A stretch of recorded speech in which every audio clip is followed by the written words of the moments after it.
They say some moments in music history are too powerful to be preserved, that certain collaborations operate at frequencies that recording technology cannot capture, that when two forces of nature collide, the resulting energy escapes documentation and exists only in the memories of those present to witness it. In the autumn of 1968, something happened in a London recording studio that has haunted 3 sound engineers for more than 5 decades.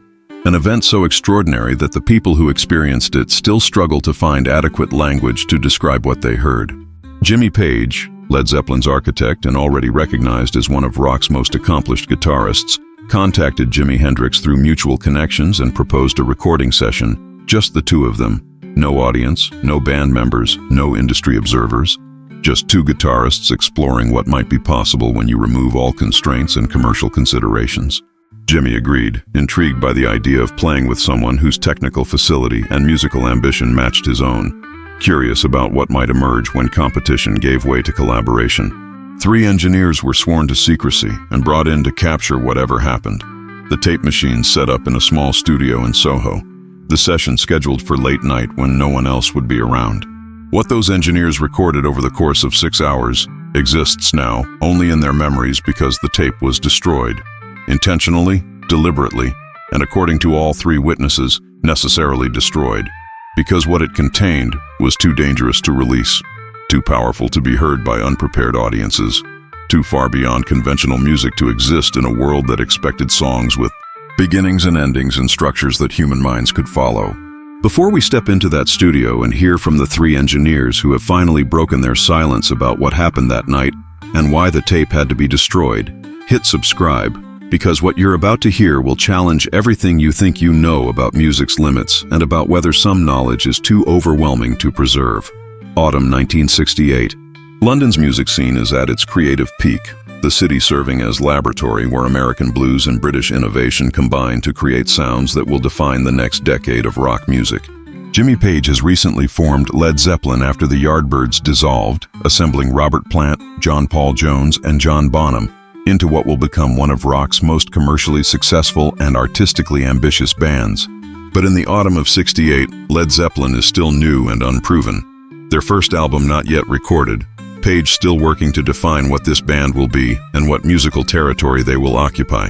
Despite his confidence and his extensive session work experience that gives him comprehensive knowledge of studio techniques and recording possibilities, Page knows that Jimi Hendrix operates on a level that challenges even accomplished guitarists' understanding of their instrument. Jimi Hendrix is at a transitional point in his own career, the experience still together but tensions beginning to show. Jimmy increasingly interested in musical directions that go beyond the power trio format, thinking about larger ensembles and more complex arrangements, looking for collaborators who can follow him into territories that most musicians can't access or even perceive. When Page reaches out through a mutual friend, accounts vary on exactly who facilitated the connection, but all agree it was someone both guitarists trusted, proposing a private recording session with no commercial intent, just exploration. Jimmy responds positively. The idea of playing with Page interests him because Page's session work background means he has technical facility and musical vocabulary that most rock guitarists lack, because Page's ambitions for Led Zeppelin suggest he's interested in pushing boundaries rather than just replicating proven formulas, because the privacy of the session removes the competitive dynamics that usually govern encounters between guitar heroes.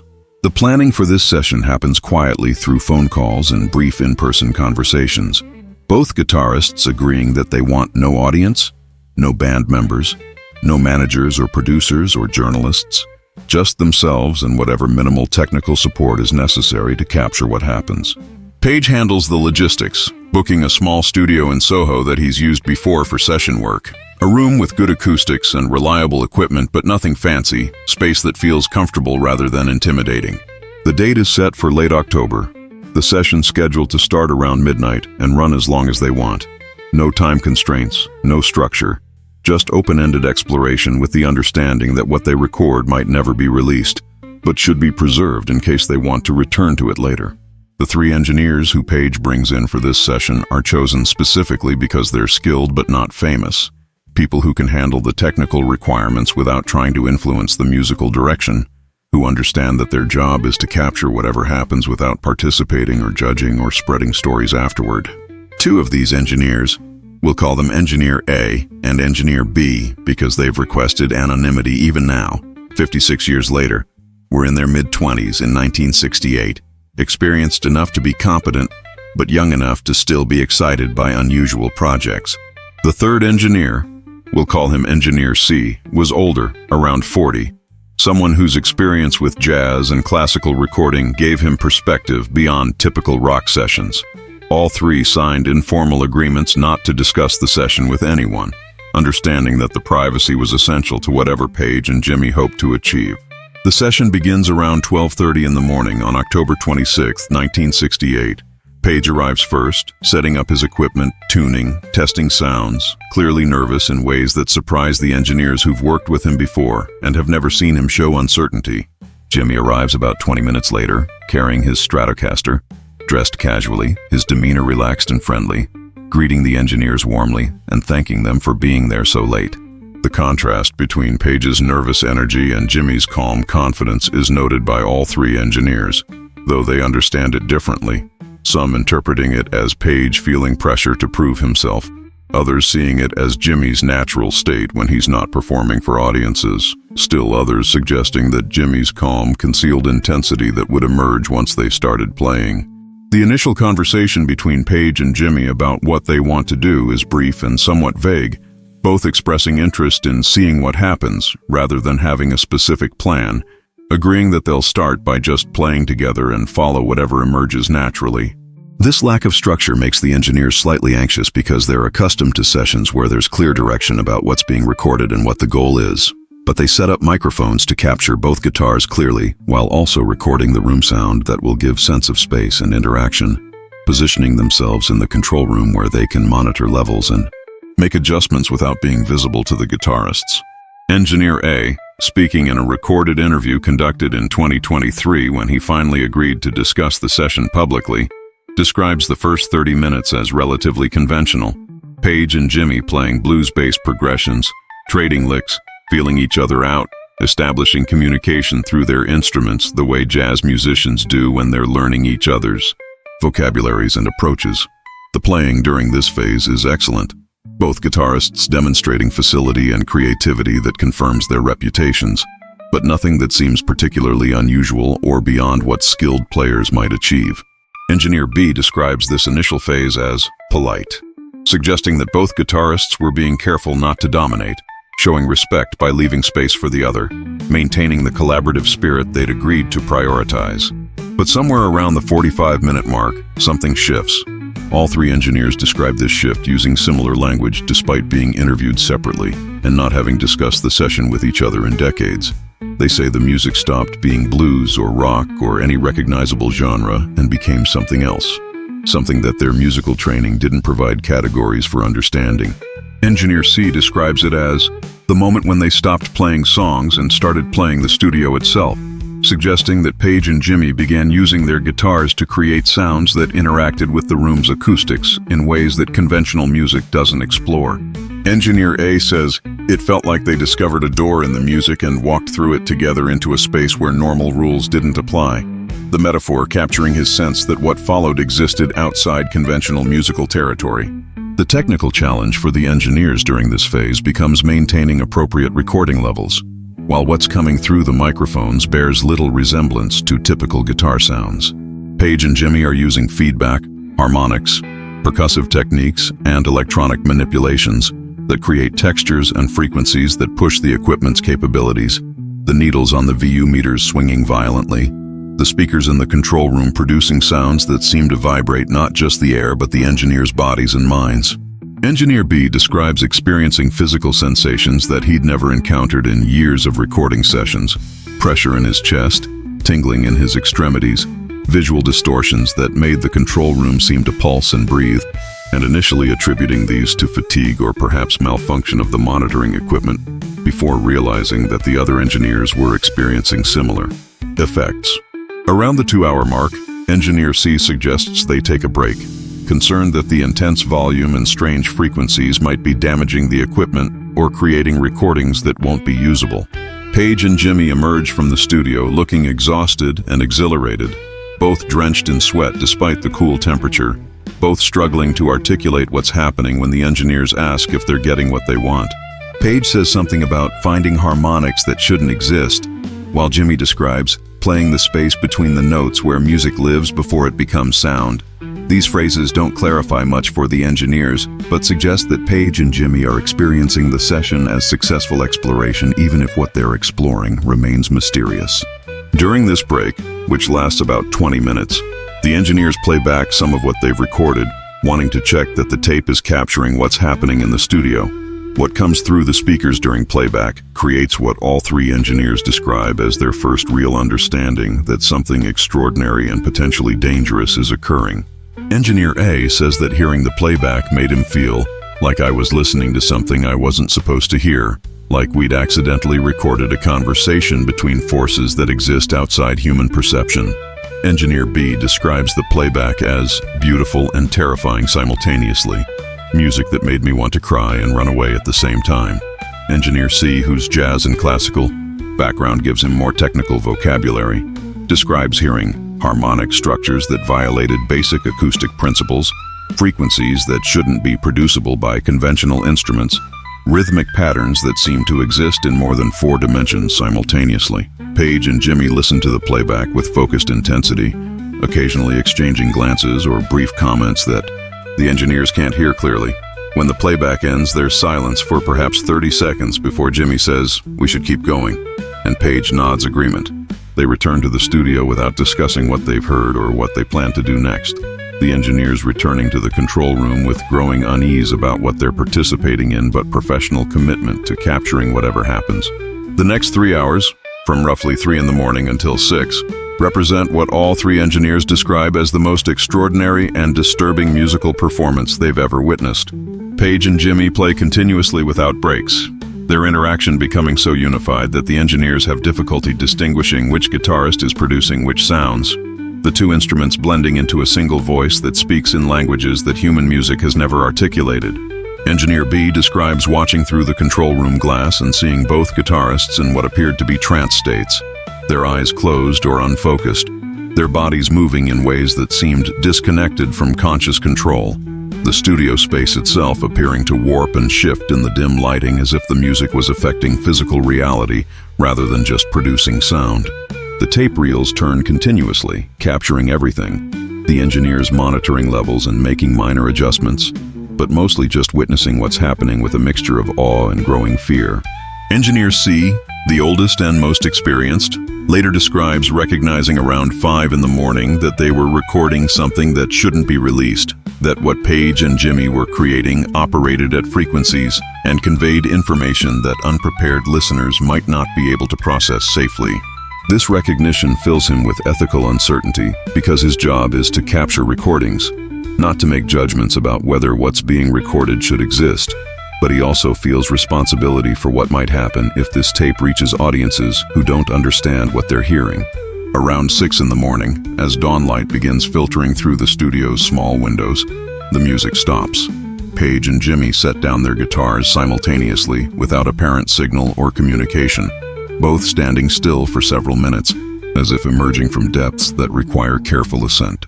The engineers wait in the control room, no one speaking, all three aware that they've witnessed something that will mark them permanently, that will become the reference point against which they measure all subsequent musical experiences. When Page and Jimi finally emerge from the studio, they look physically altered, not just exhausted, but somehow changed, their expressions showing what Engineer A describes as the look of people who've seen something they can't unsee, learned something they can't unlearn. The 4 men, the 2 guitarists and the 3 engineers who've heard everything through the monitors, sit together in the control room, no one quite ready to articulate what's happened. The recorded tape reels sitting on the machine like artifacts from an archaeological site that shouldn't have been excavated. It's Engineer C who first raises the question that's been growing in his mind for the past 3 hours. What are you planning to do with this recording?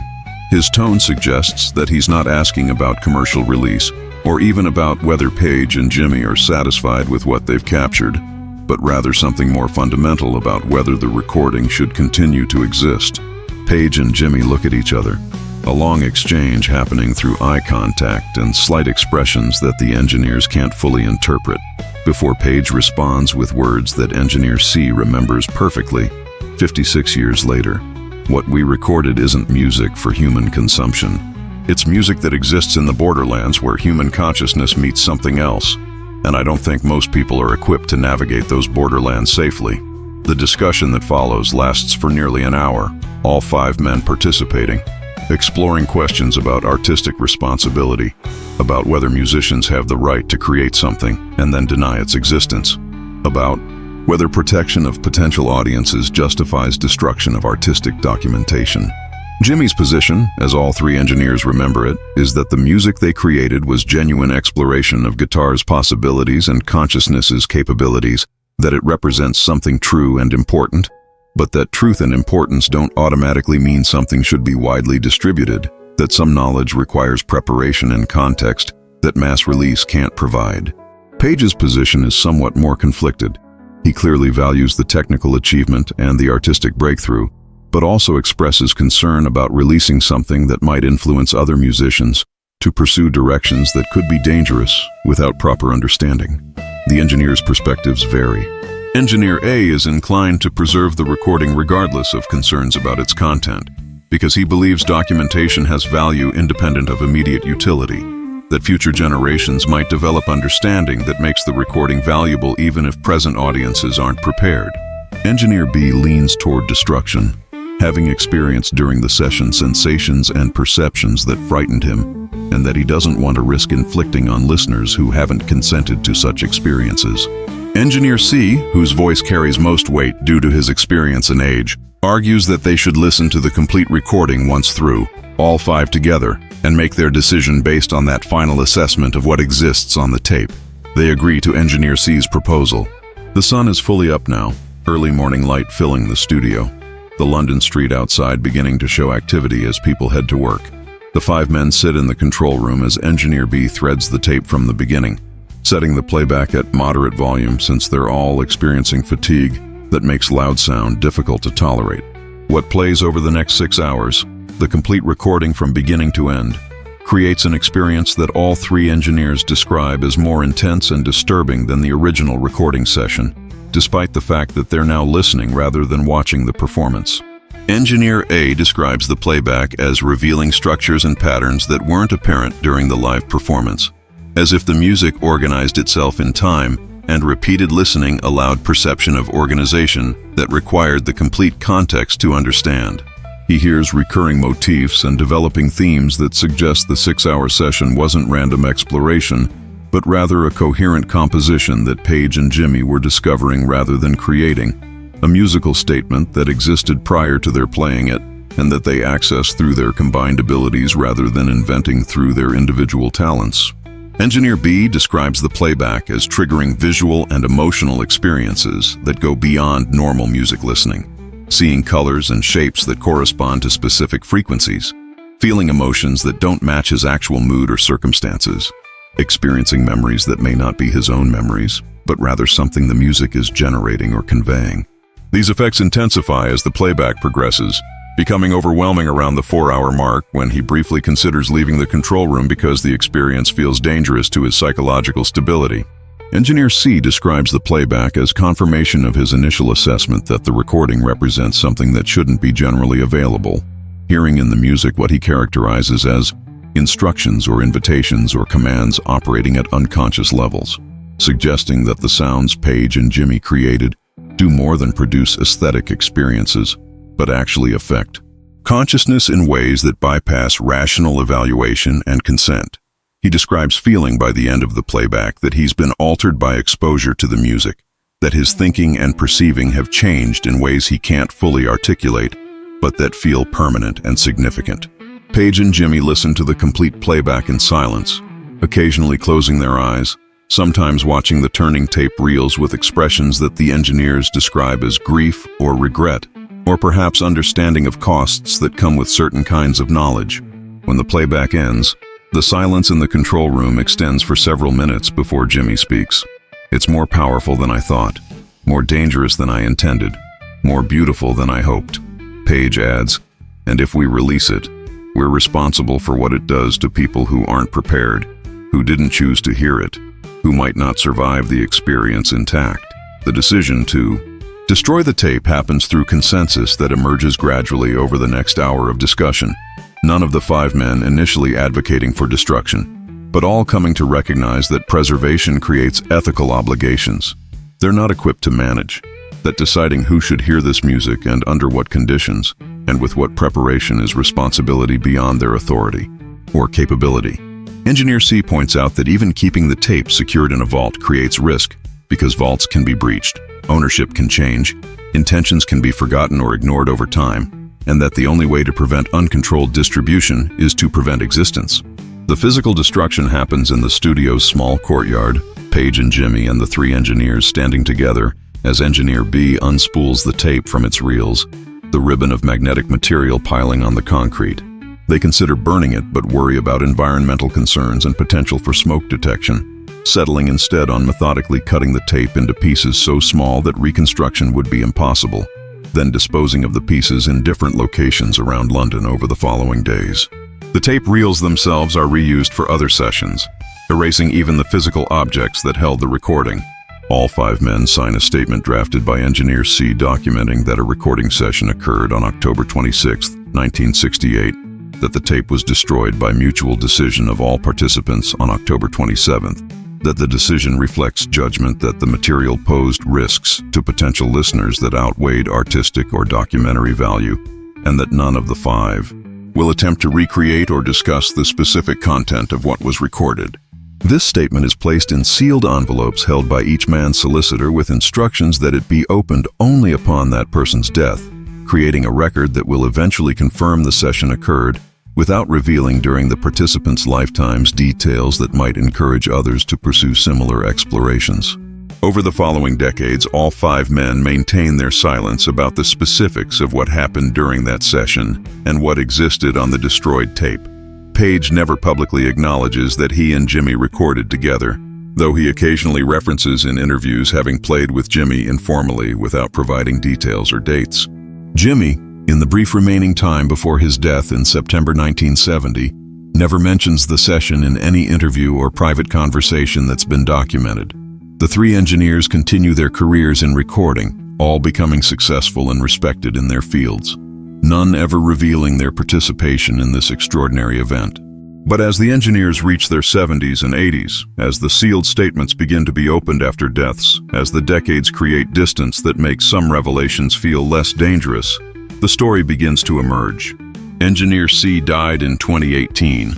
His statement opened and his solicitor contacting the other survivors, creating permission for the remaining witnesses to break their silence about the fact that the session occurred even while maintaining agreement not to attempt description of what was recorded or why it was destroyed beyond the general terms already outlined.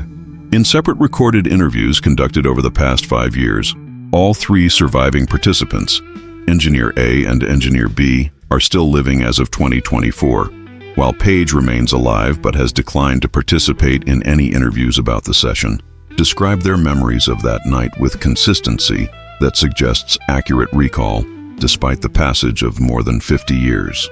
They describe the same shift from conventional to extraordinary music, the same physical and psychological effects of exposure to what was being created, the same difficult decision about destruction, and the same continuing certainty that destruction was the correct choice. When asked what they remember most clearly about the music itself, what specific sounds or structures or effects defined what Page and Jimi created, the engineers struggle to provide concrete details, explaining that the experience of hearing it was so overwhelming and so far outside normal perception that verbal description feels inadequate or even misleading. Engineer A says, "It's like trying to describe colors to someone who's never seen or emotions to someone who's never felt. The vocabulary doesn't exist because human language evolved for different kinds of experiences." Engineer B says, "I hear it in dreams sometimes, fragments and echoes, and I wake up with my heart racing and my mind trying to understand what I'm remembering." Engineer C, in his final interview before his death, said, "I've spent 50 years trying to understand what I heard, and I've concluded that understanding may not be possible, that some experiences exceed human cognitive capacity, and can only be held as memories that resist analysis. The question of whether the destruction was justified or whether some method of preservation should have been attempted remains debated among the small community of people aware the session occurred. Some argue that artistic expression should never be destroyed regardless of concerns about its effects, that individuals must be trusted to choose their own exposures and manage their own responses, that protection is just another form of censorship dressed in concern. Others argue that not all knowledge and not all art exists safely in all contexts, that some creations require preparation and guidance that mass distribution makes impossible, that responsibility includes recognizing when sharing becomes harm rather than gift. Page's refusal to discuss the session in his later years is interpreted variously as protecting Jimi's memory, honoring the agreement to maintain silence, or perhaps reflecting continuing uncertainty about whether destruction was correct. Those close to Page report that he occasionally mentions having recorded with Jimi in ways that suggest the experience remains significant to him, but that he deflects any detailed questions with statements about respecting privacy and honoring commitments. Whether he has private recordings or notes from the session that he's retained despite the agreement to destroy everything remains unknown, though his consistent respect for other agreements makes most observers believe he destroyed everything he possessed from that night. Jimi's premature death in 1970 means we'll never know how he would have discussed the session had he lived to the age where musicians often become more willing to reveal earlier chapters of their careers. The absence of any reference to the session in his known conversations and interviews during the 2 years between the recording and his death suggests he took the secrecy agreement seriously and perhaps shared the assessment that the music was too powerful for general release. The three engineers, now in their final years, express no regret about their decision to destroy the tape despite having spent their careers devoted to preserving recordings. They describe the decision as ethically complex but ultimately clear, based on direct experience of the music's effects and informed recognition that some things are too powerful to exist without controls that modern media distribution makes impossible to maintain. They acknowledge that their decision deprived history of a unique document of two masters at the peak of their powers exploring uncharted territory together, but insist that preservation would have created obligations and risks that exceeded the value of documentation. The legacy of this destroyed recording exists not in the music itself, which survives only in the memories of 5 men, 3 now willing to acknowledge but not describe what they heard, but in what its creation and destruction teach about music's power and about the responsibilities that come with creating and documenting art that operates beyond normal registers.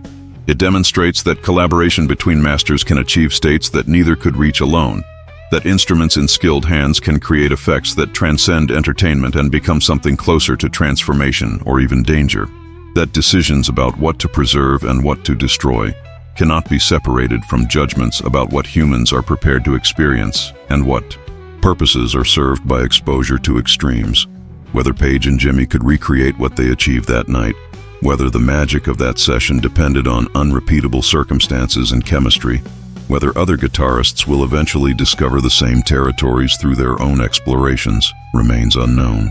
The destroyed tape exists now as legend and testimony, as evidence that music's boundaries extend beyond what most listeners and even most musicians typically encounter, as warning that pushing those boundaries creates responsibilities that have no simple solutions and sometimes require choices that feel like loss even when they're correct.